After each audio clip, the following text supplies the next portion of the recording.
Pneumonia क्या होता है और इसके क्या खतरे होते हैं, ये हम लोग समझेंगे। तो बात करें निमोनिया की। निमोनिया का मतलब है कि लंग्स के अंदर, फेफड़े के अंदर इन्फेक्शन हो जाना।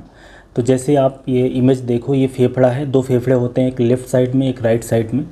इसमें नॉर्मली एयर भरी होती है, एयर के लिए स्पेस होता है, एल्वियोलस हम लोग बोलते हैं। उसका स्ट्रक्चर ऐसा होता है कि एयर आ सकती है और उसके साइड में ब्लड वेसल्स आ सकता है, खून आ सकता है। इससे होगा क्या कि बाहर की जो ऑक्सीजन है वो शरीर के अंदर जाती है और शरीर के अंदर की कार्बन डाइऑक्साइड बाहर जाती है। तो ऐसा लंग्स का या फेफड़े का स्ट्रक्चर होता है।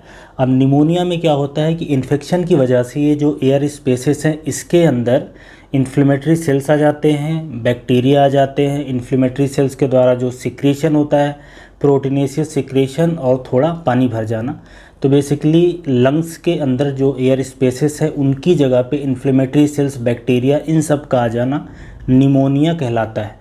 अब निमोनिया कई तरह के हो सकते हैं, कुछ बैक्टीरिया के कारण हो सकते हैं, कुछ वायरस के कारण हो सकते हैं, कुछ फंगस के कारण होते हैं। और ऐसे ही निमोनिया फेफड़े के किसी एक हिस्से को अफेक्ट कर सकता है, पूरे फेफड़े को कर सकता है, कुछ अलग अलग जो लोकेशन पे कर सकता है।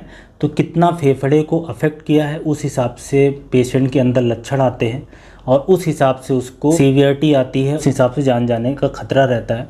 बहरहाल जो निमोनिया का सबसे बड़ा खतरा है, दो है। एक तो ये जो एयर स्पेस है जिसमें ऑक्सीजन आती है, शरीर के अंदर आती है, वो ऑक्सीजन की कमी होने लगेगी। अगर निमोनिया ज़्यादा हिस्से को प्रभावित करता है तो पहला, शरीर में निमोनिया के कारण ऑक्सीजन की कमी होगी।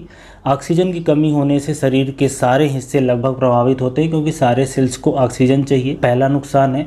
और दूसरा खतरा ये है कि ये जो इन्फ्लेमेटरी सेल्स हैं, ये बैक्टीरिया हैं, ये इन्फ्लेमेशन प्रोड्यूस करते हैं जो कि शरीर के दूसरे हिस्सों में भी फैल सकता है, ये पूरे फेफड़े में भी फैल सकता है। तो दूसरे हिस्से में अगर फैलेगा, ब्लड के अंदर चला जाता है, उससे सेप्टिसीमिया होगी, हाइपोटेंशन हो जाएगा, किडनी के अंदर इन्फेक्शन हो जाएगा तो एक्यूट किडनी इंजरी होगी, मतलब किडनी फेलियर हो सकता है, लीवर के अंदर इन्फेक्शन हो सकता है। ये निमोनिया के खतरे होते हैं। इसलिए अगर किसी को निमोनिया शुरुआत में ही पकड़ में आ जाए तो ज़्यादा अच्छा है।